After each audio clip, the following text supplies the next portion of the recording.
Ahí Ahí sí. sí. Hola, buenas tardes a todos. Hoy día, 1 de febrero 2022, se me olvidaba el año.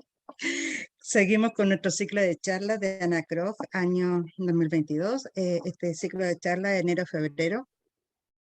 Hoy día tenemos la gran fortuna de tener a Macarena Vargas, enfermera reumatológica del Hospital Salvador, quien ha accedido amablemente y agradecemos enormemente que nos dé esta charla que es sumamente importante de cuál es el cuidado y el uso de los medicamentos, ya que muchas veces nos ha tocado ver en domiciliarias que los medicamentos no están como corresponden y hay harta desinformación sobre cómo se guardan los medicamentos, así que le pedimos a ella que por favor nos diera esta charla, de a poquito se van a ir uniendo las personas para eh, ya hay varias personas que quieren entrar porque hay 7, dice.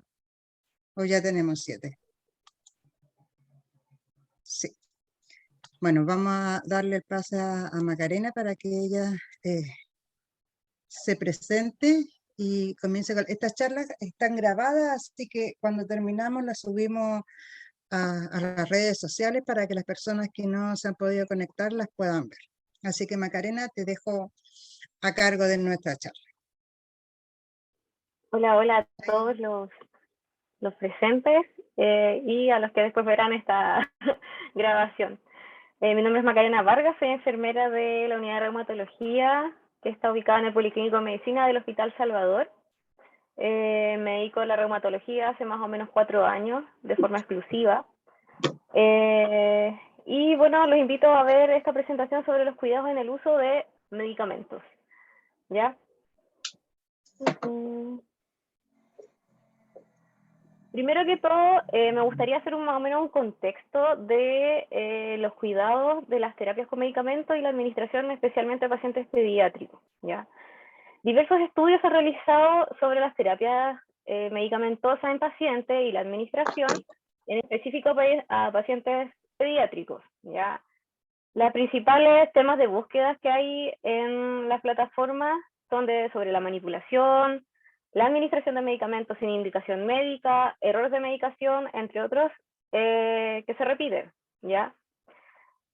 Muchas veces pasa que nosotros tenemos indicaciones de medicamentos para niños o niñas y no siempre son medicamentos que vienen preparados para ser administrados para población pediátrica, sino que vienen o las pastillas muy grandes o la dosificación no viene como corresponde. ¿Ya? Un niño no es un adulto pequeño, sino que simplemente es una persona en desarrollo. Por lo tanto, muchas veces nos produce de que la industria farmacéutica genera medicamentos que pueden ser utilizados en niños, pero la dosificación no la hacen para niños. ¿Ya? Eso es algo que se puede destacar sobre la medicación en niños. ¿Ya? Si el medicamento puede ser utilizado en niños, no significa que la dosis sea para los niños. ¿Ya? Ojo con eso, y muchas veces algunos padres se saltan las indicaciones médicas intentando de solucionar rápidamente el síntoma de su hijo o hija, pero finalmente a veces incurren en errores que pueden ser incluso tóxicos para ciertos pacientes. ¿Ya?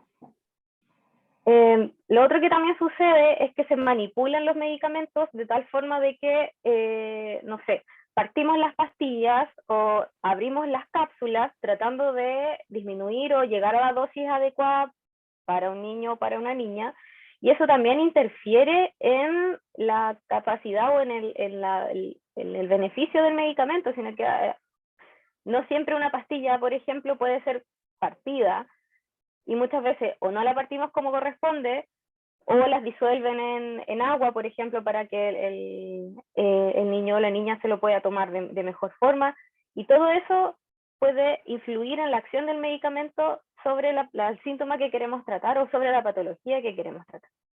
¿Ya?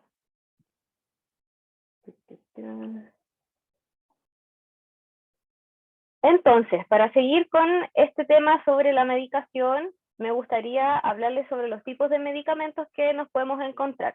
Tenemos grajeas, comprimidos, cápsulas, masticables, en polvo, jarabes, liofilizados, inyectables e inclusive otros medicamentos que se inhalan.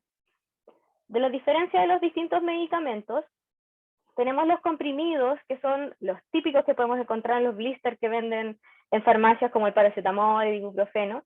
Se pueden manipular en su mayoría respetando las ranuras que traen y cortándolas con un cortapastillas, ojalá, o con un cuchillo bastante filoso. El tema de la manipulación acá es bastante importante porque cuando tenemos un comprimido que tiene una ranura, el fabricante o el laboratorio te asegura de que el medicamento está distribuido homogéneamente en esa pastilla o en ese comprimido, y por lo tanto, si yo lo corto en el sitio donde está la ranura, me dice que si lo parto en dos, va a haber un 50% de dosis en un lado y un 50% de dosis en el otro lado. Si lo parto en cuatro, y así. ¿Ya? Eso es lo importante de respetar la ranura, porque es lo que el laboratorio te asegura de que ahí en esa parte de la pastilla va a estar la dosis necesaria y la dosis, digamos, partida de forma regular. Las cápsulas, idealmente, no hay que manipularlas. ¿Por qué? Muchas veces la cápsula está hecha para resistir los ácidos del estómago y ser absorbido el medicamento cuando ya pase el estómago, ya hacia el intestino delgado. Entonces, si yo abro la cápsula, la disuelvo en agua y lo ingiero o se lo doy a ingerir al niño, eso va a producir una baja en la acción del medicamento porque va a ser afectado por los ácidos del estómago y no va a ser el 100% de las dosis su acción necesaria, ¿ya? Sobre los polvos olidofilizados, tenemos que es importante saber diferenciar la fecha de vencimiento de la fecha de utilización después de prepararlo. Muchas veces preparamos, por ejemplo, ibuprofeno en jarabe, que hay que echarle un poquitito de agua y batir, y eso se tiene que guardar por máximo cierta fecha. No significa que una vez que yo lo prepare dura lo mismo que cuando es la fecha de vencimiento, como por ejemplo nos pasa cuando abrimos cajas de leche, por ejemplo, que dicen una vez abierta consumir en 3 días, yo en 3 días tengo que consumir esa leche, no me tengo que guiar por la fecha de vencimiento de la caja, ¿ya? Porque muchas veces tiene más duración la caja que el una vez abierto o una vez preparado en el caso de este tipo de medicamentos, ¿ya? Idealmente también siempre hay que seguir la indicación. Si el liofilizado o el polvo dice que hay que disolverlo, por ejemplo, en 10 cc, en 100 cc, hay que hacerlo de esa forma. No significa que si yo lo disuelvo con otra concentración, puede ser que no se disuelva y no tenga la acción que queremos sobre el síntoma, o puede ser de que afectemos finalmente su estabilidad y finalmente ingiramos o demos ese medicamento y no haga la acción necesaria, ¿ya? Otro de los medicamentos o los tipos de medicamentos que podemos encontrar en los pacientes con artritis idiopática juvenil, que está incluido en la canasta, son los inyectables. ¿Y qué es importante aquí de diferenciar de los inyectables? Siempre hay que revisar la dosis, ¿ya? Más que nada porque muchas veces, y como ya lo dije antes, las dosis para niños no están indicadas, o no, la ampolla, por ejemplo, que yo voy a utilizar, no es la ampolla pediátrica, sino que es una dosis de adulto, que tengo que verificar la dosis que me indicó el médico y ver que sea la dosis para un niño o para una niña, ¿ya?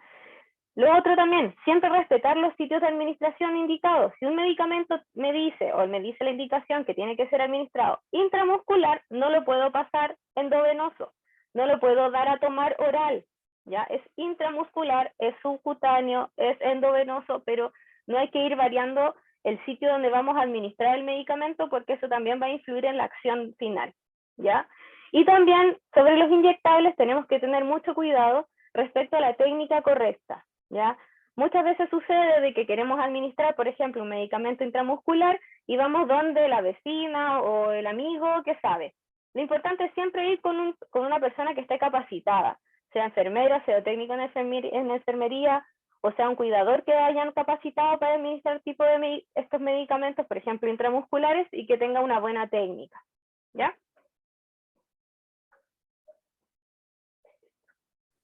Maca, ¿Sí?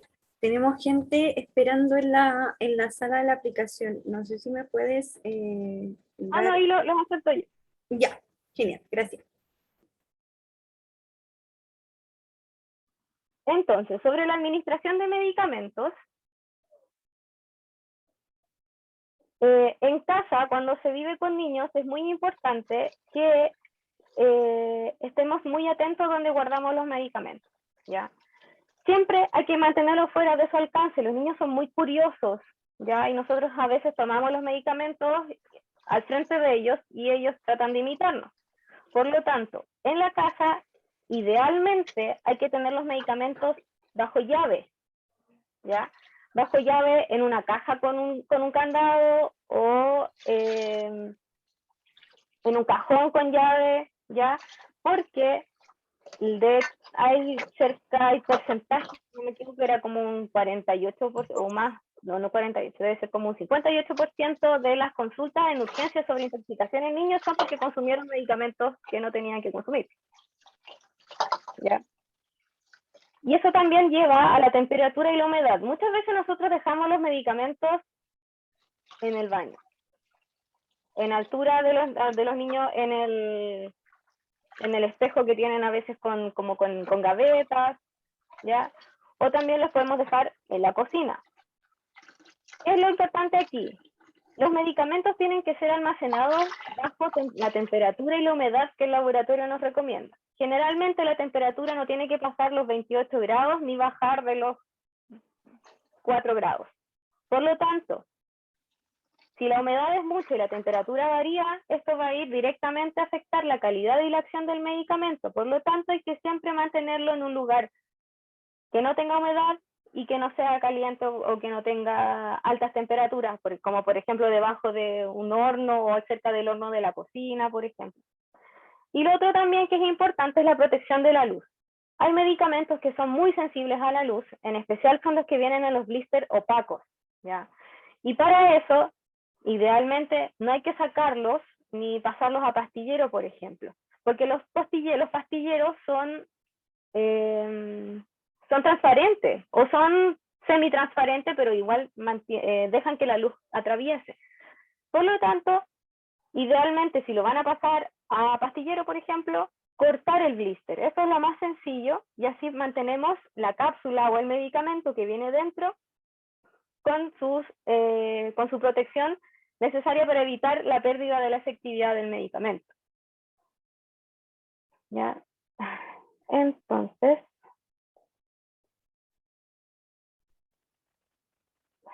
importante aquí, cuando nosotras como enfermeras vamos a administrar un medicamento, han pasado desde los 4 correctos y ahora vamos en los 10 correctos.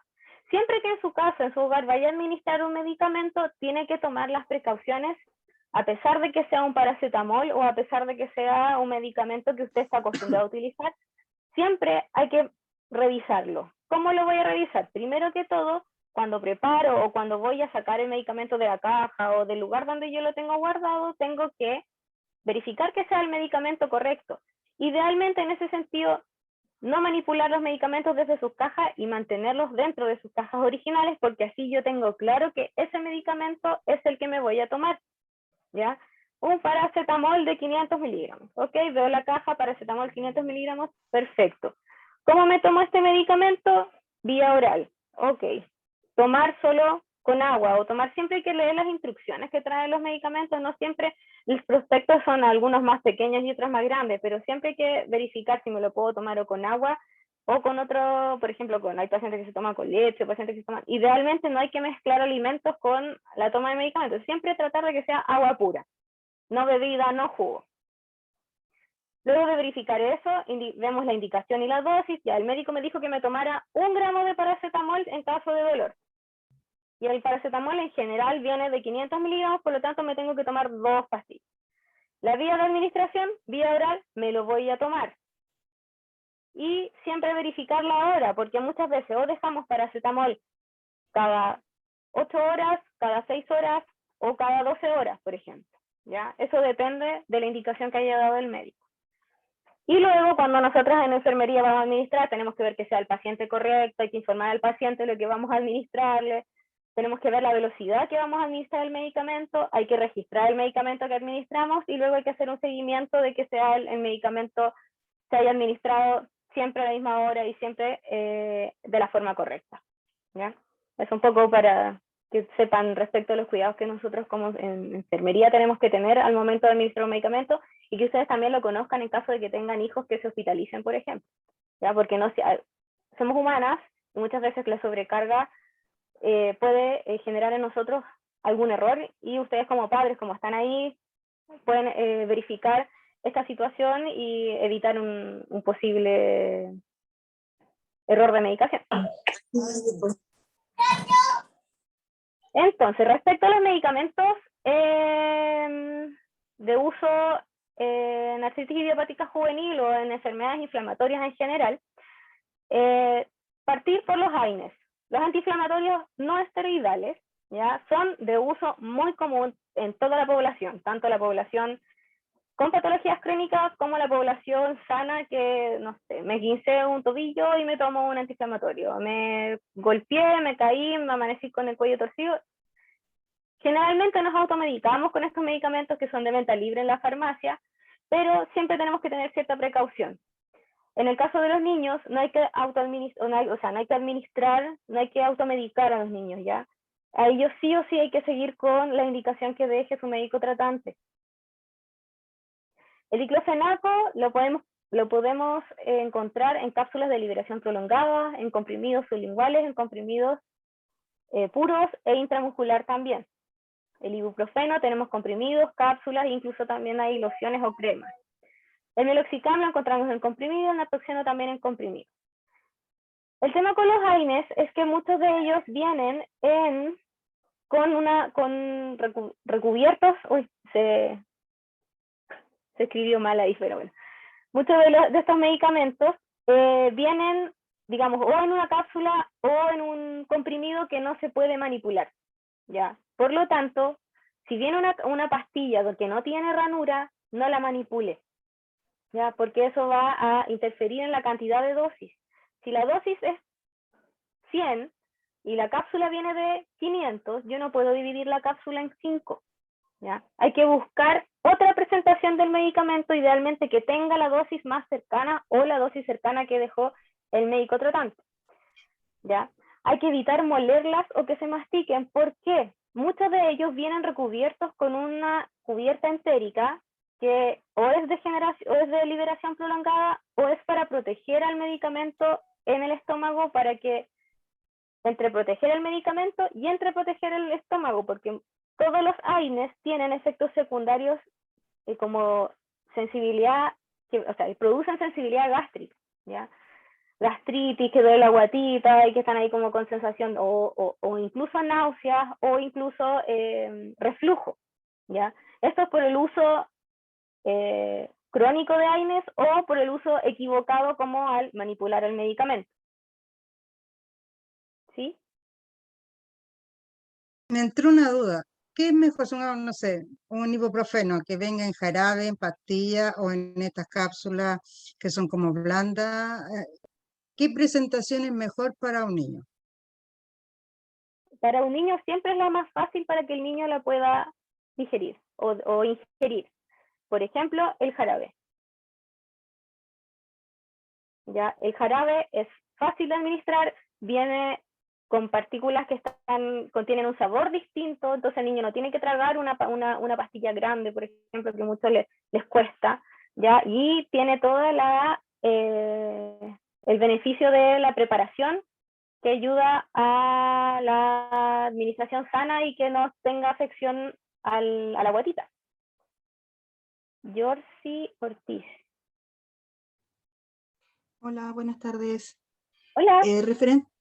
Referente a lo mismo, ¿qué pasa cuando la persona no puede tragar a veces, bueno, las niñas más fácil los jarabes y todo eso, pero a veces hay comprimidos que son grandes, son duros y son difíciles de tragar? ¿Se pueden partir, por ejemplo, en dos? ¿Tiene alguna incidencia en la efectividad del medicamento? Cuando son medicamentos como cápsulas o recubiertos o de liberación prolongada, sí tienen directa acción en su acción.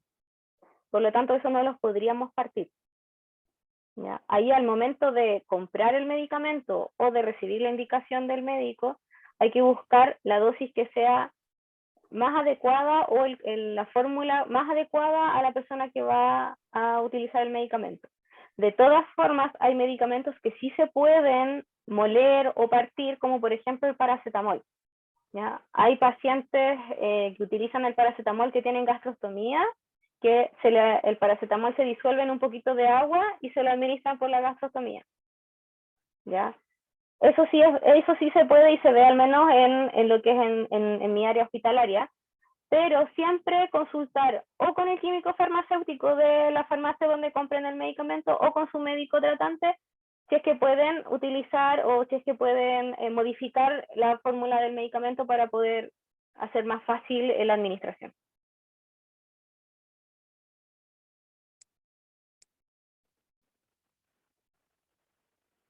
¿Estamos? Sí, gracias. Perfecto. Entonces, otro de los medicamentos que encontramos en la canasta de las IJ, tenemos los analgésicos, que el que encontramos es el paracetamol. El paracetamol viene en muchas formas. Tenemos jarabes, liofilizados, comprimidos, supositorios e incluso paracetamol endovenoso en el área intrahospitalaria. ¿Ya? Lo importante del paracetamol, el paracetamol es uno de los medicamentos que menos efectos secundarios trae en su uso correcto. ¿Ya? No genera gastritis, no genera náusea, y su dosis de adulto es de 1 gramo cada 8 horas y máximo cada 6. Si nos pasamos de esa dosis, ya comenzamos con una acumulación y podemos generar un daño hepático, así que no hay que pasarse de esas dosis.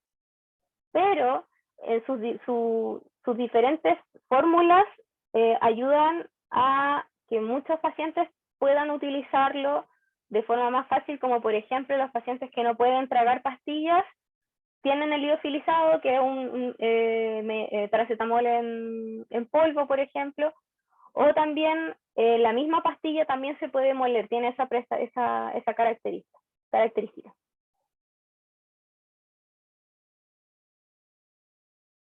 ¿Alguien? ¿Cómo hago ahí? ¿Alguien hizo una pregunta? No, alguien quiere entrar, parece. Ah.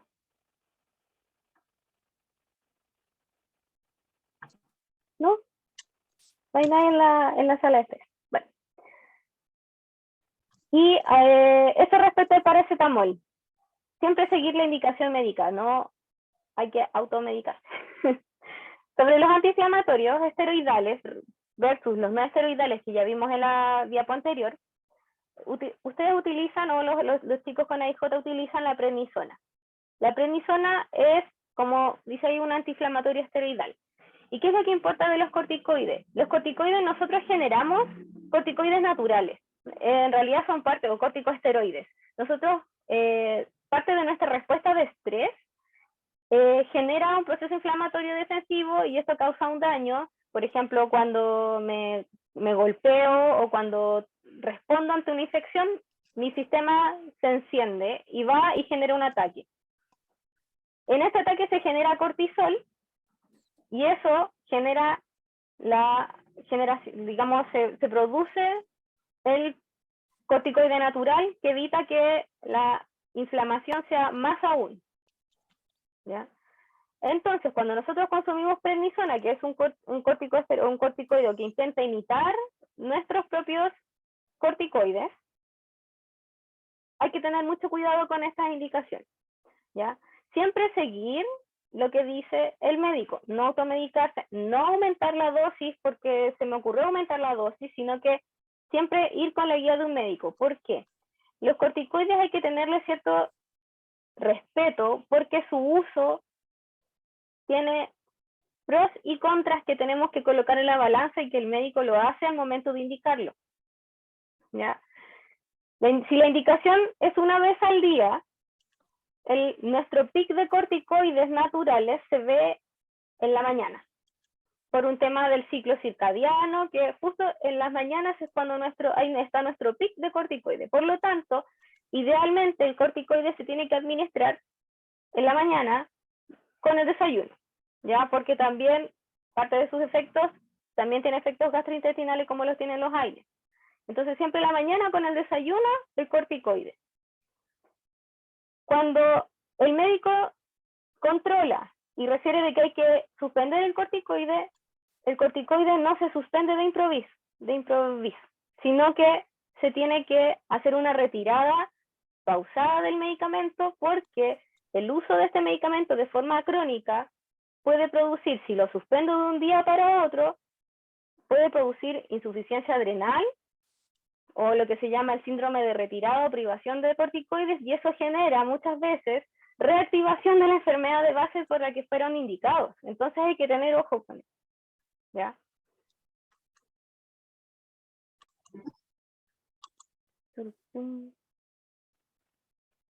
Sobre los DIMAR o los fármacos antirreumáticos que modifican el avance de las enfermedades inflamatorias autoinmunes, se utiliza la sulfasalacina, que también es llamado inmunosupresor, pero me gusta más la palabra inmunomodulador, porque no es que nosotros vayamos a suprimir las defensas, sino lo que se hace es evitar la sobrereacción, ¿ya? Lo mismo que la hidroxicloroquina, que también es un inmunomodulador, y lo encontramos en comprimidos generalmente. Las dosis de hidroxicloroquina, la hidroxicloroquina viene en una pastillita bien chiquitita, que a veces se puede partir.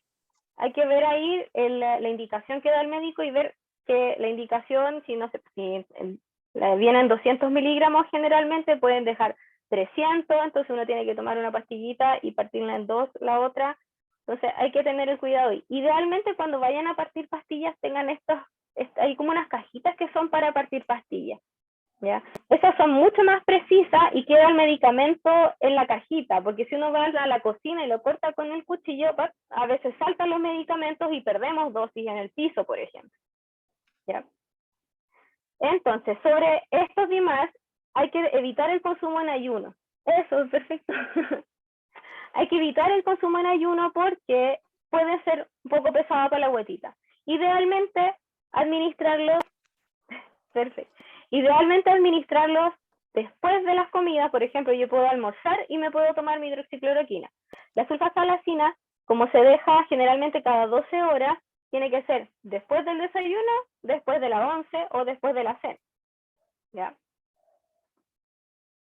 Para ellos se pueden dejar en pastilleros, sí, estos medicamentos se pueden dejar en pastilleros, pero yo la verdad no recomiendo el uso de pastillas. Y siempre manipular los medicamentos con las manos limpias y después de administrar los medicamentos, volver a lavarse las manos, ¿ya?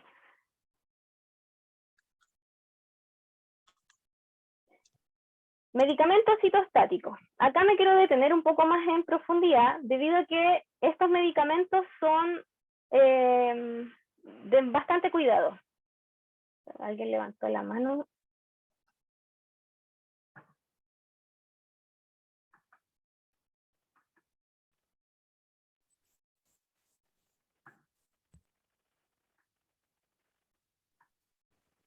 ¿Aló? ¿Ahí sí? Hola, yo sí, de nuevo yo. Lo que ¿Sí? pasa es que me llamó la atención eso de que no recomendaba colocar estas pastillas en pastilleros, porque es lo que generalmente hago. Entonces me llamó la atención. ¿Por qué usted no recomienda hacerlo? ¿Tiene algún Que eso efecto? lo expliqué al principio.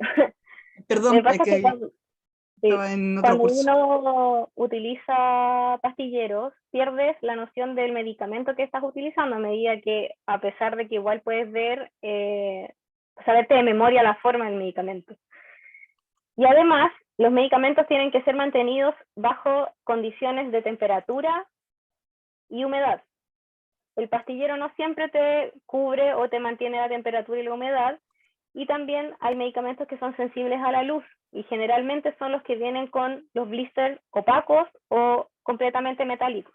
Si yo saco el medicamento de ese blister, lo expongo a la luz y esto puede afectar su acción como medicamento. Entonces, si lo pasas a pastillero, idealmente es cortando los blisters, puedes pasarlo a pastillero, pero tampoco lo recomiendo porque pierdo la noción de qué es ese medicamento. Idealmente siempre hay que tener o los medicamentos juntos e ir sacando por cada caja, o anotando de alguna forma, si lo vas, no sé, pues, pastillero para solo AINES, pastillero para los DIMAC, pastillero, ¿me entiendes? Ah, ok, muchas gracias. Es eso. Ya. Entonces, para continuar con la presentación, me quiero detener en los medicamentos citostáticos. El metotrexato y la ciclosporina son medicamentos que intrahospitalariamente son considerados medicamentos citotóxicos o citostáticos. Los medicamentos citostáticos son fármacos que son capaces de inhibir el crecimiento de células. Generalmente estos se utilizan en otras dosis en los pacientes oncológicos en sus quimioterapias, ¿ya? Pero a medida que avanzó la ciencia y se descubrieron tratamientos para las patologías inflamatorias, estos medicamentos salieron a la luz. El metotrexato viene en una presentación oral o inyectable, que sería inyectable subcutáneo, porque el endovenoso se utiliza en otras dosis para los pacientes oncológicos con linfoma o leucemia. En oral tenemos comprimido de 2,5 miligramos, y la dosis como DIMAR puede ser desde los 5 miligramos a los 25.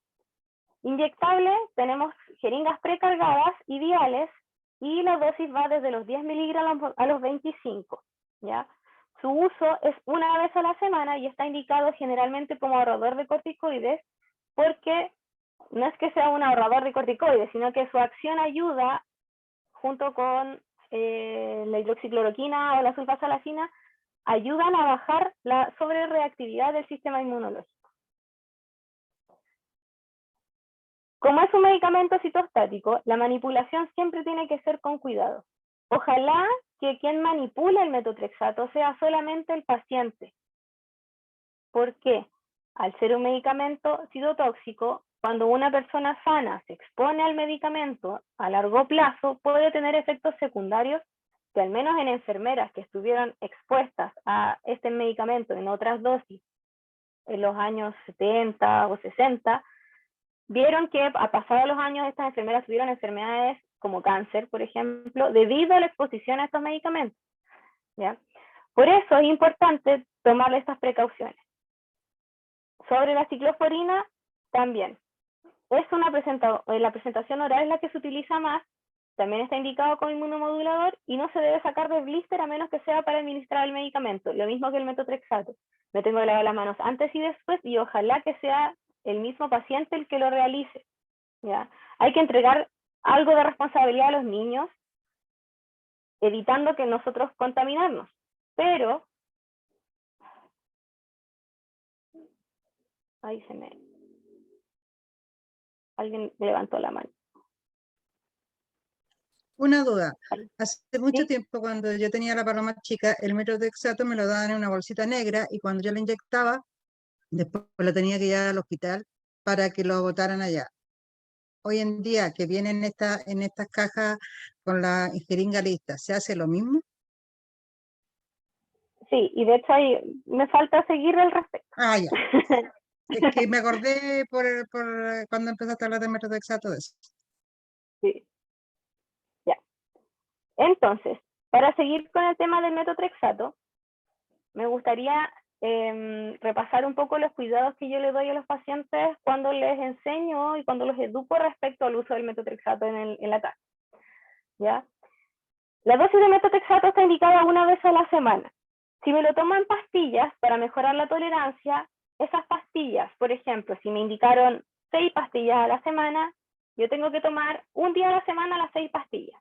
Pero lo importante es que sean una vez a la semana. O sea, si yo me tomo las pastillas los días martes, por ejemplo, yo me puedo tomar 3 pastillas la mañana del martes y 3 pastillas la tarde del martes. Y con eso puedo mejorar la tolerancia, dado que el metotrexato es bastante conocido por generar algo de malestar estomacal, náusea, incluso vómitos. Y cuando yo, digamos, distribuyo la medicación en el día que me lo tengo que tomar, los efectos secundarios son, o digamos, bajan un poco, ¿ya? En el caso de la ciclosporina, también, a veces tenemos sensibilidad estomacal, y para eso siempre administrarla después de los alimentos. ¿Ya? Cosa de que la guatita tenga ya parte de su pared recubierta por el hecho de estar digiriendo los alimentos, y eso ayuda a que caiga un poco menos pesado. No hay que retirar de sus envases originales porque así sabemos bien el medicamento que estamos usando, ¿ya? Si se requiere manipular el blister, es mejor cortarlo que retirar el medicamento desde dentro del blister, y que sea el paciente quien manipule el medicamento. ¿Ya? En el caso de los padres, si van a ser ustedes los que manipulan el medicamento, idealmente lavarse las manos antes y después, y así como la forma más perfecta de hacerlo sería manipularlo con protección con guantes de nitrilo. ¿Ya? Eso es como lo que usamos nosotros. ¿Ya? La técnica subcutánea, que quiero detenerme aquí, la técnica subcutánea tiene que ser administrada por una persona que sea entrenada en el uso de este medicamento. Me he encontrado con muchos pacientes que se han administrado el medicamento porque una vecina se lo inyecta, por ejemplo, ¿ya? Y en realidad yo les digo, su vecina no sabe lo que está administrando, porque es un medicamento citotóxico, ¿ya? La exposición directa de una persona sana al medicamento puede generar efectos secundarios a largo plazo, como les comenté. E idealmente, cuando yo enseño a cuidadores, por ejemplo, que yo trabajo más con adultos, y le enseño a los cuidadores a inyectar el medicamento, yo les pido que se compren guantes de nitrilo, mascarillas KN95 y antiparras, ¿ya? ¿Por qué? El metotrexato, cuando viene de forma líquida, solo por el hecho de yo destapar la jeringa, genero aerosoles de metotrexato. Y eso, si no tengo la protección en mi rostro, lo respiro. Y semana a semana voy acumulando. Por eso en el caso de los adultos, yo siempre insisto en que tiene que ser el paciente el que se lo administre y no otra persona. Tengo pacientes con bastante alteración ya en la articulación de las manos, y aún así yo busco la forma y me siento con cada paciente a enseñarle que él se tiene que pinchar. ¿Ya? Las recomendaciones para administrar de forma segura en el hogar, primero que todo, el medicamento, como genera aerosoles, tenemos que administrarlo en el lugar más ventilado que tengamos y con la menor cantidad de superficie donde no se pueda acumular el medicamento. Para eso, yo siempre le digo, se lo va a administrar en el balcón del departamento o en el patio o en la terraza de la casa, cosa de que todo el posible molécula que pueda ser eliminada se disperse en el aire y no quede concentrada en un mismo lugar. La jeringa precargada viene con una burbuja, y me ha pasado en caso de pacientes que se lo administran a otras personas el medicamento en que la burbuja la eliminan. La burbuja está hecha para arrastrar el medicamento a través de la jeringa y que sea administrado por completo en el sitio de inyección. Y aparte también ayuda a que, si yo inyecto un poquitito de esa burbuja, ayuda a que el medicamento se mantenga en el tejido subcutáneo. ¿Ya? Por lo tanto, si viene la jeringa precargada, no le saco la burbuja. Y porque aparte, yo solamente por el hecho de hacer este ejercicio de sacar la burbuja, voy a estar eliminando aún más metotrexato al aire y puedo incurrir en algún derrame de metotrexato, alguna gota que caiga encima, ¿ya? Entonces, idealmente ahí lo que hay que hacer es no sacarle la burbuja. Cuando administramos metotrexato desde vial, desde la ampolla que tenemos que cargar con la cantidad de ml que nos indique, también hay que tener precaución de no derramar metotrexato y de dejar una burbuja que ayude a la administración total del medicamento en el tejido subcutáneo. Cuando ya utilizamos la jeringa tiene que, yo les digo a los pacientes, vuelva a tapar, le enseño cómo taparla para no pincharse, si es que ponen la tapa se pueden pinchar el dedito, así que la devuelvan la tapa y la devuelven a su envase original, que vienen en unas cajitas, y ahí yo les digo, las van juntando y se tienen que eliminar en la basura citotóxica del centro de atención donde se atienden. Al menos en el Hospital Salvador nosotros tenemos una basura citotóxica donde tanto los pacientes que usan metotrexato u otras como los biológicos, se eliminan ahí las jeringas. Y esa es la basura especial, porque si yo elimino este medicamento a la basura común, voy a incurrir en un derrame y voy a contaminar, ¿ya? Por lo tanto, tengo que tener esa responsabilidad de uso de este tipo de medicamentos. Y sobre la técnica de administración, esta tiene que ser pausada y con el cuidado que requiere, ya que es un medicamento vesicante. ¿Qué significa eso? Que si yo derramo medicamento en el sitio donde no está hecho, por lo tanto, por ejemplo, el tejido subcutáneo, el intramuscular, el endovenoso, para ahí está hecho el metotrexato, pero no para la epidermis ni la dermis. En otros tejidos el medicamento es muy irritante y vesicante. ¿Qué significa eso? Que va a generar como una ampolla y la ampolla se va a secar y va a quedar una costra y esa costra se va a poner, va a picar, va a molestar y va a quedar prácticamente ahí como una mancha y va a costar que se regenere, porque el tipo de medicamento que es el metotrexato evita, digamos, la regeneración o que se cure rápido esa herida. ¿Ya? Por lo tanto, hay que tener una técnica de administración pausada y con el cuidado que requiere al ser un medicamento vesicante. Por eso es importante que los entrenen en el uso de estos medicamentos. ¿Ya? Hay que pedirle a la enfermera o al médico del lugar de atención que le indicó el tratamiento, que lo entrenen en el uso.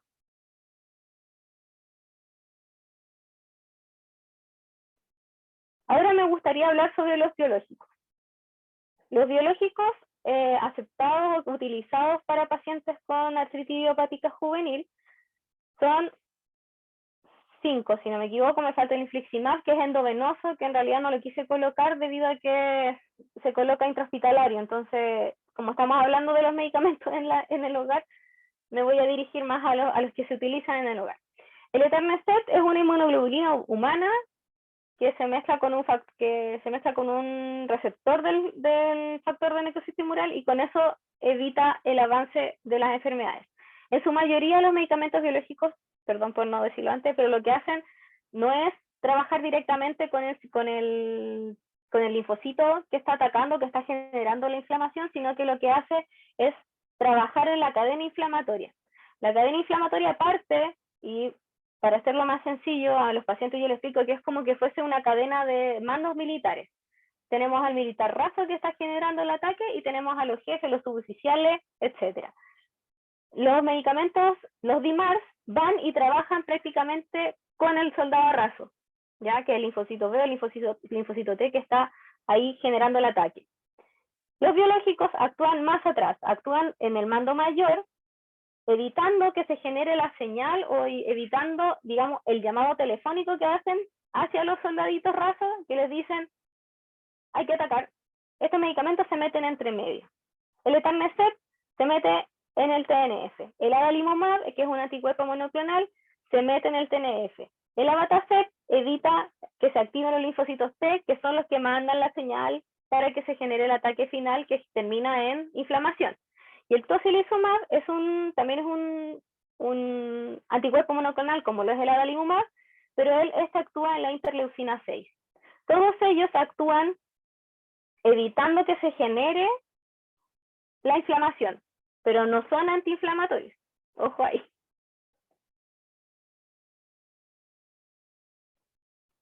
Cada técnica de administración de biológicos tiene su propia forma. ¿Ya? Cada uno viene en distintas presentaciones, vienen con sus lápices especiales, ¿ya?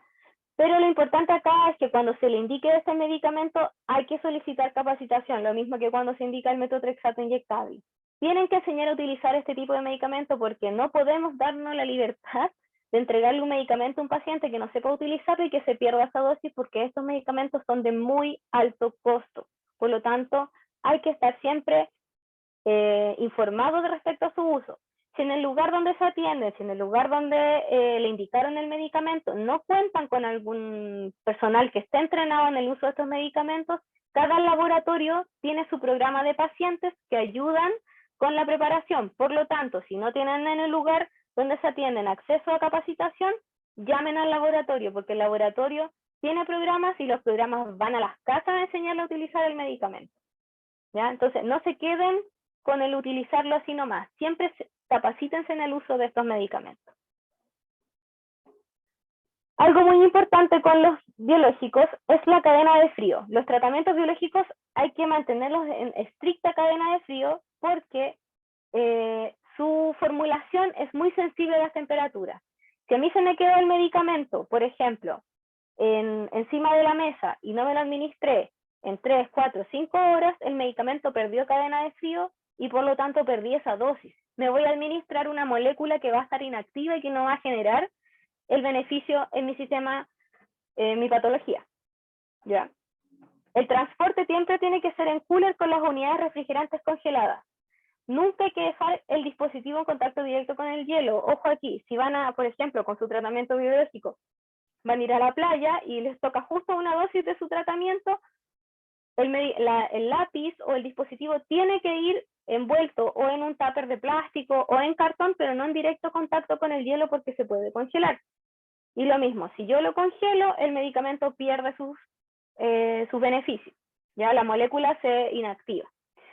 En el hogar hay que mantenerlo en el refrigerador, pero en el sitio con la temperatura más estable, que esto es al medio del fondo. Esa es como la indicación que yo doy a los pacientes.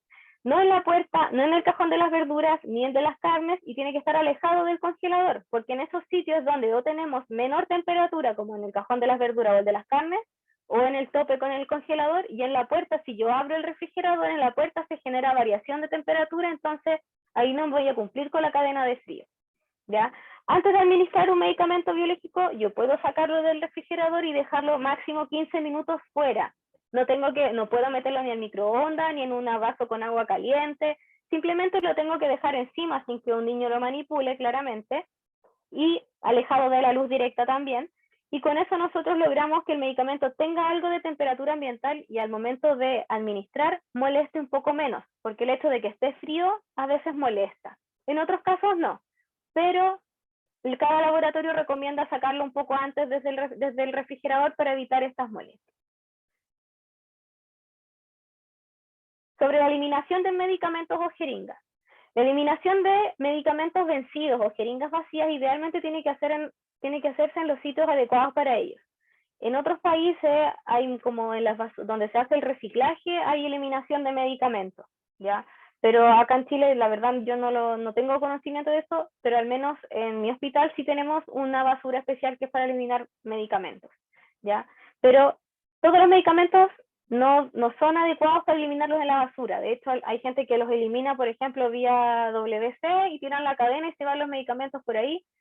Eso también puede interferir o puede ayudar a contaminar el agua, entonces no hay que hacerlo de esa forma.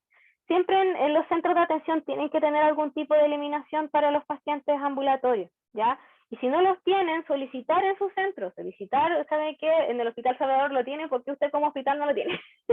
Y exigir un sitio seguro donde yo pueda eliminar mis medicamentos, ¿ya? Pero ojo que siempre el metotrexato, la ciclosporina y los biológicos tienen que ser eliminados en la basura citotóxica, siempre, ¿ya? Así que, por último, lo podemos ir acumulando en la casa en una bolsa de basura gruesa, de estas negras gruesas, o 2 delgadas, pero ir acumulándolo y después buscamos dónde eliminarlo con bolsa y todo. Se va a la basura especial. No sé si hay alguna duda hasta ahora respecto a los medicamentos.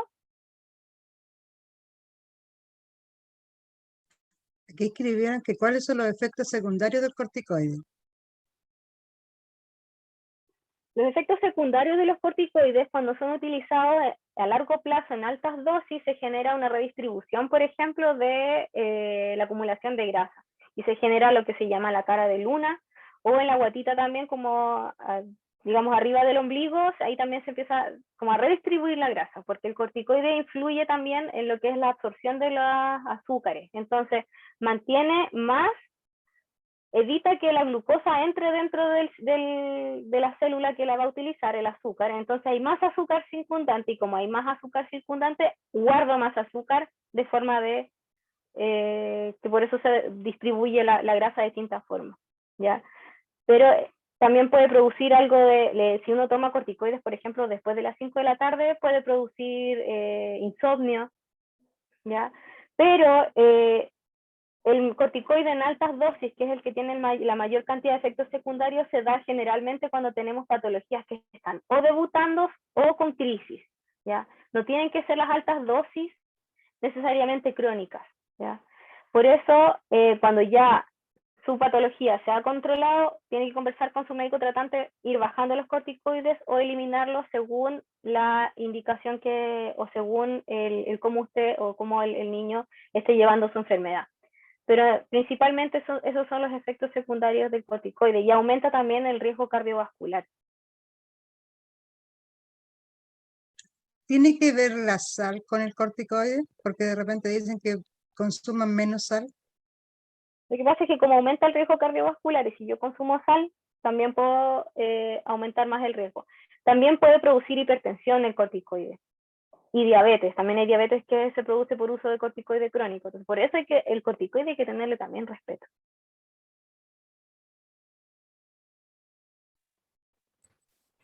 Maca, una cosa que es súper importante. Yo partí hace ya un año con el biológico. La Maca es mi enfermera, me hizo toda la clase y es súper didáctica para explicar. Y me recomendó llamar al laboratorio, al programa. Y a mí me entregaron esto, yo no sé si, yo cuando lo he subido a redes sociales siempre me preguntan qué es.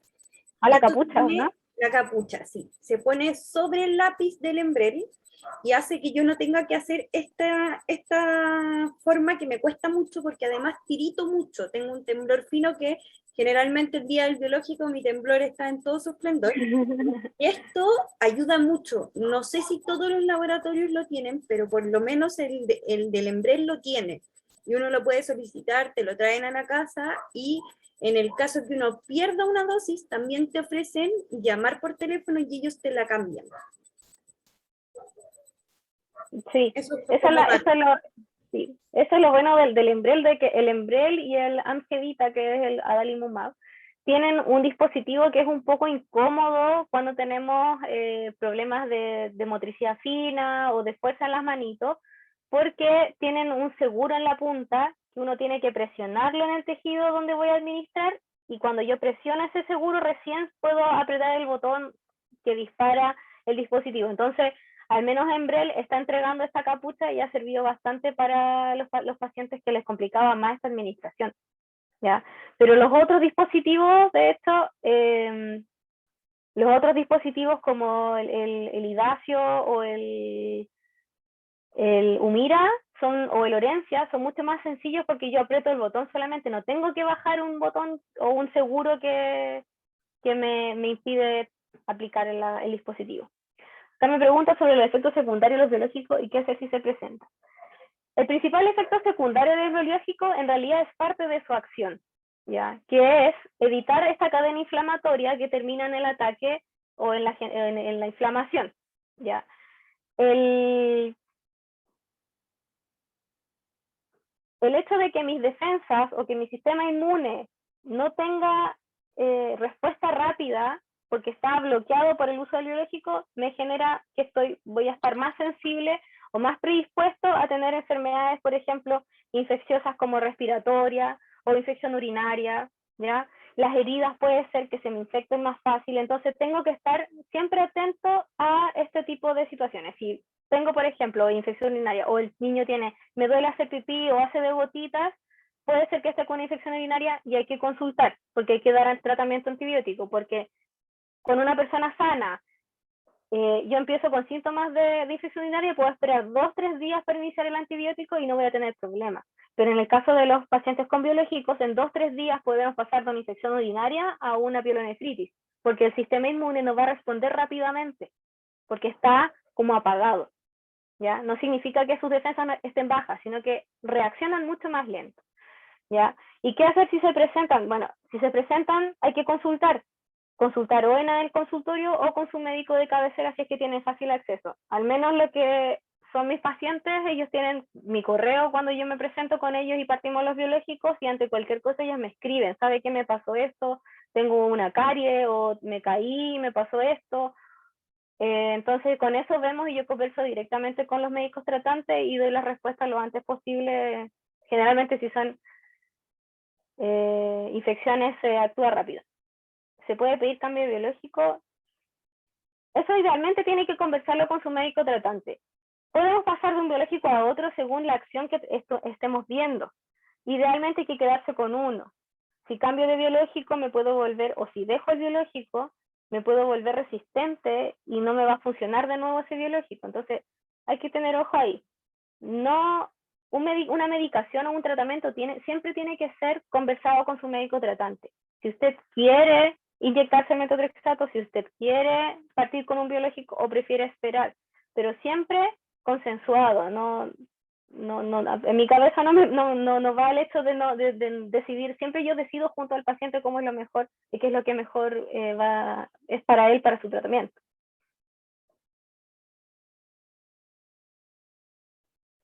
No sé si hay otra pregunta o respondí lo... Perfecto, entonces vamos a seguir ahora con un poco la actualización de cómo nos cuidamos actualmente con el COVID. Esto es un tema que en realidad sale un poco más de mis conocimientos, pero me puse a estudiar. Y en realidad es algo que vemos todos los días en el hospital, que nos tenemos que cuidar contra el COVID, al menos en el poli vemos cerca de 200 pacientes al día y ya la semana pasada tuvimos riesgo, entonces tuvimos que hacer un poco modificaciones en la atención de los pacientes, pero principalmente acá entender el mecanismo de transmisión del COVID, ¿ya? El COVID no es un virus que se traspase al 100% si yo solamente te toco, ¿ya? Sino que es un virus que se traspasa o que se transmite por secreciones respiratorias. Principalmente si yo tengo contacto con estas secreciones, estas gotitas o estos aerosoles, y toco, por ejemplo, objetos que están contaminados con estas secreciones, o me toco la boca, la nariz o los ojos contaminados con estas secreciones, yo tengo alta probabilidad de contagiarme, ¿ya? Lo importante aquí es que como es un virus que se transmite por vía aérea, tengo que utilizar algo que proteja la transmisión por la vía aérea. En este caso, las mascarillas. La mascarilla es la principal, junto con el lavado de manos, pero la mascarilla en realidad es como la principal forma de evitar contagiarse de COVID. Se me devolvió la presentación. Por eso es importante entender cuál es la mejor mascarilla.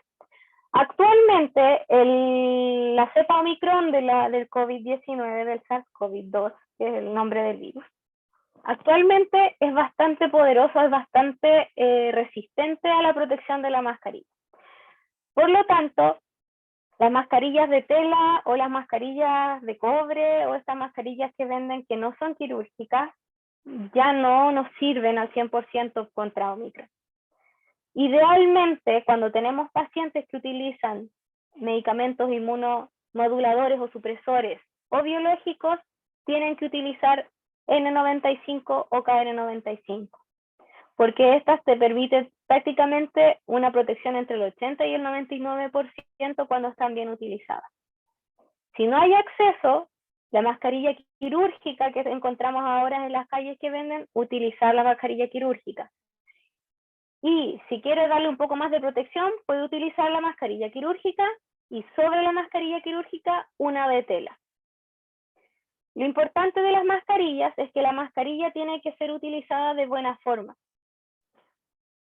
¿Cómo voy a utilizar correctamente la mascarilla? La mascarilla tiene que cubrir mi nariz y mi mentón. No me sirve hablar y que la mascarilla se me vaya bajando, porque ahí la mascarilla no está bien ubicada y estoy expuesto a respirar gases que van a entrar entre medio de la mascarilla y me voy a contagiar. Sobre las mascarillas quirúrgicas y las de KN95 y las N95 hay como un fierrito o un plástico. Este plástico lo tenemos que presionar sobre nuestra nariz y generar lo que nosotros llamamos el sello.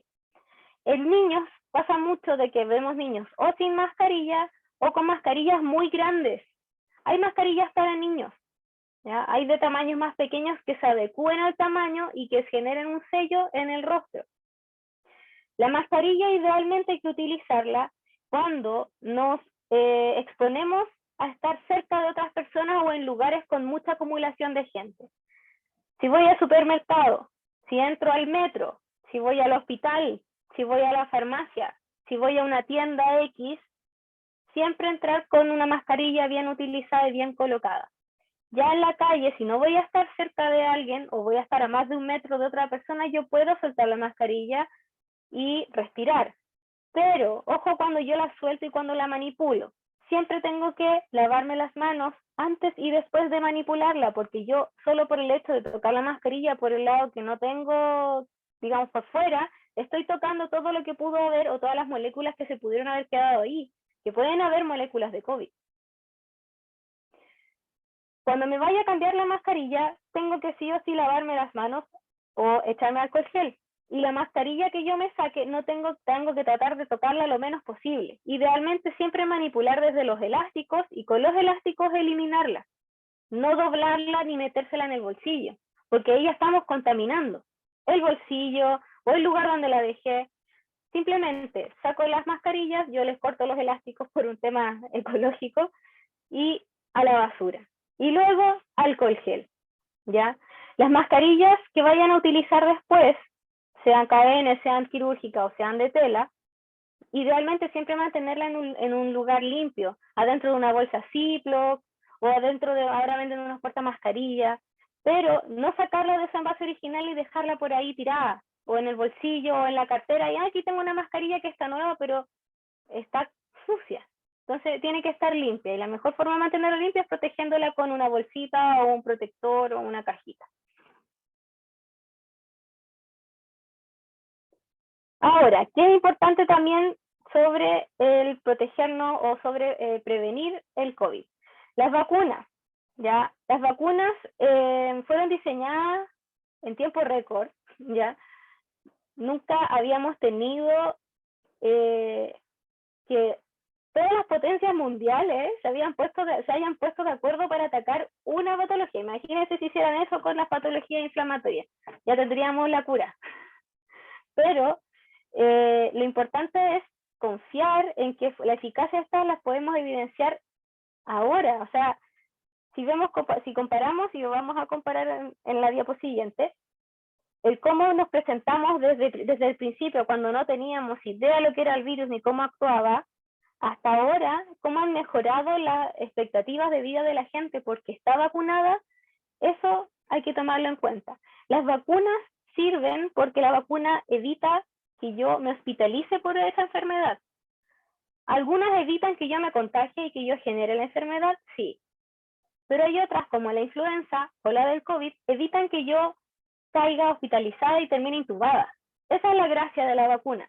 Y en el caso de los pacientes con medicamentos inmunosupresores o biológicos, como su sistema inmune está apagado, tienen más probabilidades de generar una infección grave, y por eso es importante de que se vacunen. Al menos los pacientes biológicos, para acceder a los biológicos, tienen que tener la vacuna de la influenza, la Prevenar 13 y Neumo 23, que son para neumonías producidas por bacterias comunes, y en algunos casos incluso la hepatitis B. Entonces, con esas vacunas, ¿qué es lo que hace el cuerpo? Genera una memoria, y genera una memoria que ayuda a atacar más rápido a la bacteria o al virus que me está atacando. Porque cuando yo me presento desde cero, mi cuerpo se demora en reconocer que hay una invasión, y en eso que se demora en reconocer que hay una invasión, el virus o la bacteria hace de las suyas y es mucho más difícil de controlar, y por eso viene la gravedad de la patología y el paciente termina hospitalizado. Cuando comparamos en junio del 2020, plena pandemia, a enero del 2022, que seguimos en pandemia, pero ya tenemos al menos 4 dosis en gran parte de nuestra población, los casos de nuevos ese día, me acuerdo, del 19 de junio, eran 6.290 versus los 28.480 que hubo el 30 de enero. Los casos activos ahora son 110.000 y en ese momento eran 35.000. Y los fallecidos, 252 versus 31 que fueron ahora en enero del 2022. Y de esos 31, no puedo asegurar de que esos 31 fácilmente 20 estaban o sin vacunas o sin esquema completo. ¿Ya? Los pacientes en ventilación mecánica en ese momento eran 1.645. Y ahora pacientes con ventilación mecánica, teniendo 28.480 casos, son 324. Esta es la evidencia de que las vacunas sirven. No sirven para no enfermarme, pero sirven para yo no terminar hospitalizado, intubado en una UCI. Esa es la gracia. Ahora, ¿cómo nos vamos a cuidar de ahora en adelante? Tenemos que empezar a aprender a vivir con este virus porque ya finalmente es algo que nos va a seguir eternamente. Todavía se está planificando cómo van a ser las vacunaciones, quizá en un futuro van a vacunarnos contra la influenza y contra el COVID en una vacuna. Todo esto va a ir evolucionando a medida que vayamos investigando más sobre esta enfermedad. Pero manteniendo las precauciones que llevamos hasta ahora. No juntarnos con gente que no hayamos visto hace mucho tiempo, que no haya tomado precauciones. Lavado de manos con agua y jabón o alcohol gel cuando tengamos disponible. Y el uso de mascarillas. Ojalá KN95, pero si no, utilizar una quirúrgica y protegerla con una de tela. ¿Y qué es importante aquí? Las mascarillas no se pueden reutilizar, especialmente las quirúrgicas, ¿ya? Las quirúrgicas tienen una duración aproximada de 4 horas de uso continuo, ¿ya? Si yo guardo la quirúrgica, me la vuelvo a poner todo el día, ya le di más de 4 horas de uso continuo, tengo que cambiarla. ¿Cuándo también me cambio la mascarilla? Cuando toso en ella, cuando estornudo en ella o cuando hice deporte con ella, porque la mascarilla se humedece desde dentro hacia afuera. Si bien son impermeables, pero las humedezco y cuando las humedezco ya la mascarilla no sirve. ¿Ya? Ojo con eso, si se ensucia con algo, no hay que hacer ese tipo de reutilización. Lamentablemente en pro de la salud utilizamos más productos plásticos, pero es por la salud de uno. ¿Ya? Yo no sé si alguien tiene alguna duda respecto a cómo seguir protegiéndonos o la infección del COVID. Yo, Maca, yo he tenido la suerte de cuidarme y mi mamá es fiel reflejo de cómo me alega, cómo me encerré para la pandemia. Yo tuve que partir con biológico en la segunda ola cuando estaba todo el caos. Cuando salgo con mi alcohol, con mi KN95, con 2 o 3 de repuesto, con el escudo facial, pero hoy en día veo el COVID cada vez más cerca. Cuando empezó esto nuevamente, yo me volví a encerrar, nuevamente estoy yo y mi familia, no viene nadie, y quien viene, viene amenazado, que se tiene que haber cuidado, que no puede ni siquiera estornudar. Pero en el caso de contagiarnos hoy, un paciente como yo, que tengo biológico, hoy en día el biológico está funcionando, mi artritis está controlada, ¿qué cuidados tengo que tener y qué tengo que hacer si me contagio? Primero que todo tienes que notificarnos, ¿ya? Tienes que notificarnos y más que nada uno hace uno está expectante, ¿ya? A los síntomas que estás teniendo, a los síntomas de la artritis que se pueden activar por tener una infección, ¿ya?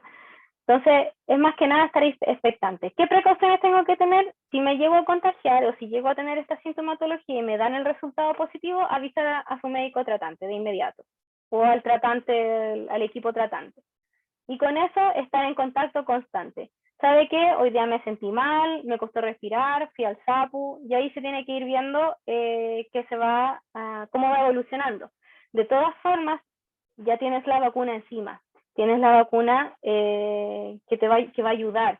Ya los pacientes, hemos tenido pacientes que se han contagiado de COVID con biológico, que ya tenían 3 vacunas y han pasado como un resfrío fuerte, ¿no? Entonces, de por sí inclusive, hay uno de los biológicos que están indicados para IJ, que es el tocilizumab, que está indicado como tratamiento contra el COVID. De hecho, tuvimos un periodo corto de stock de tocilizumab porque se estaba priorizando para el tratamiento de COVID. Y todavía estamos con ese quiebre de stock producto del COVID. Sí. Entonces, el biológico ayuda por una parte también porque la gravedad del COVID, más allá de ser una enfermedad respiratoria que pueda producir neumonía, genera una respuesta inmune macabra en los pacientes sanos. O sea, yo estuve trabajando parte de la pandemia en la UCI, tuve que dejar del lado de la reumatología e irme a la UCI, y veíamos pacientes jóvenes sin patologías concomitantes que de un rato para otro explotaban, o sea, parámetros inflamatorios que jamás había visto ni siquiera en un paciente reumatológico, ¿ya? Y que al final no era el pulmón el que fallaba, sino que empezaba a fallar el riñón, el corazón, el intestino, porque estaban con una inflamación tan fuerte y como tampoco teníamos guías muy confiables, porque es que los gringos, en Estados Unidos hacían esto, en Europa hacían esto otro, en Inglaterra hacían esto otro. Entonces, ahora ya tenemos más avanzado el cómo se trata, ya tenemos más avanzado que desde un principio cuando hay COVID grave, comienzan con corticoides, pulsos de metilprednisolona o dexametasona, y ahí se va tratando esta sobreinflamación y que eso es lo que finalmente terminaba con la vida de los pacientes. No era el COVID en sí, sino que era la propia respuesta inmune del paciente. Entonces, cuando hay pacientes que están con biológico, que tienen, digamos, la respuesta inmunitaria un poco más controlada, que no explotan, por decirlo así, van mucho mejor. Lo que sí, los pacientes que han tenido COVID posterior, por ejemplo, un rituximab, que es otro tipo de biológico que se utiliza más en artritis reumatoide y en otras patologías, como lupus, estos pacientes no han andado bien, porque el rituximab lo que hace es como que reinicia los linfocitos B, no actúa en la cadena inflamatoria. ¿Ya? Entonces, con ella no nos ha ido bien. De hecho, es súper peligroso que un paciente con rituxi se contagie con COVID. Es muy peligroso. Y si le pasa, tiene que avisar de inmediato. Pero siempre tomando las precauciones. Ojalá que no le pase. Pero si le pasa, tiene que avisar de inmediato a su médico tratante o a su equipo tratante. Ojo, si no se pueden contactar con su médico tratante, nos avisan a nosotros y nosotros sí nos vamos a comunicar con el médico tratante. Tengo a Claro. todos los médicos tratantes en WhatsApp Ah, perfecto. de los niños con artritis. Súper. Entonces, no sé si habrá alguna otra duda para ir cerrando. Bueno, yo creo que lo hiciste tan claro, tan claro, tan claro. Realmente te pasaste esta grabación. De hecho, mucha gente no pudo entrar y estaban todos preguntándome qué había pasado con la charla, así que a todos les dije que se estaba grabando. Muy interesante, muy clara, tremendamente agradecida. Te pasaste, Maca. Realmente explicaste todo. Yo creo que no existe duda porque explicaste todo. De hecho, Rodrigo, no ¿tenía tenía, una había duda? cosas que yo no tenía idea. A ver, Rodrigo. Hola, buenas tardes. Mi nombre Hola. es Sandra, y que aparece con el nombre de mi hijo pequeño, por eso. Aquí no hay Señorita, problema. buenas tardes. Mire, una consulta. Cuando nosotros nos dio COVID, mi hija Isidora tiene artritis, y ella cuando le dio el COVID, en la primera etapa, cuando recién iniciamos con esta pandemia, a la hija le suspendieron los medicamentos por casi 8 semanas. Y para ¿Ya? mí, no sé si actualmente todavía lo harán, pero para mí fue como el gran error, porque después de eso, la hija estuvimos casi 6 meses entrando y saliendo del hospital, nunca supieron qué fue lo que realmente le sucedió. Llegaba con parámetros inflamatorios espantosos que tenían que saber dejarla hospitalizada porque era altísimo. Dentro de todo lo regularizaba prácticamente sola. La última vez que estuvo fueron casi 10 días, pero fue porque también le provocó un problema renal. Incluso llegué a oncología al Sótero. Así que imagínese, señorita, ahora, esa era mi consulta. Actualmente no se sigue tratando de la misma manera, a los chiquillos se les llegara a dar COVID, porque nos hemos cuidado un montón, no salimos, no paseamos, no vamos al supermercado, o sea, todo así, mascarilla, todo, ahora ya está trabajando, hizo su práctica y quedó trabajando, pero se cuida un montón y tratan de cuidarla también en la empresa. ¿Qué es lo que pasa? Si Dios quiera nunca llegara a contagiarse nuevamente, ¿qué sucede? ¿Le quitan nuevamente los biológicos o sigue con su biológico, su metrotexato y todo eso igual? A ver, actualmente nosotros no estamos suspendiendo biológicos cuando comienzan con COVID. A lo más suspendemos una semana, ¿ya? Que es como lo que dura la sintomatología. ¿Ya? Pero idealmente no hay que suspender todo de lleno. ¿Ya? Yo creo que en su momento lo hicieron por un tema de desconocimiento porque no sabíamos cómo evolucionaba la patología. ¿Ya? Ahora tenemos más pacientes que están con tratamiento o más historial de pacientes con tratamiento de patología inmunológica que han evolucionado de forma favorable manteniendo sus tratamientos, o lo que se hace también, por ejemplo, es en algunos casos que me acuerdo que por ejemplo se han subido los corticoides un poquito para suplir la suspensión de los tratamientos de los DMARD, se suben los corticoides por 1 o 2 semanas y después se bajan de a poquito y se retoman los DMARD. Ya, señorita, muchas gracias por su respuesta. Okay. De nada.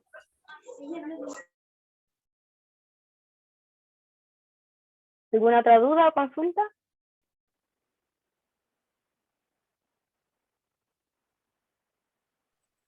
Creo que Camilo tenía hace un minuto la mano levantada. No sé si tiene No. abuela Luna. No, ya no la tiene. No.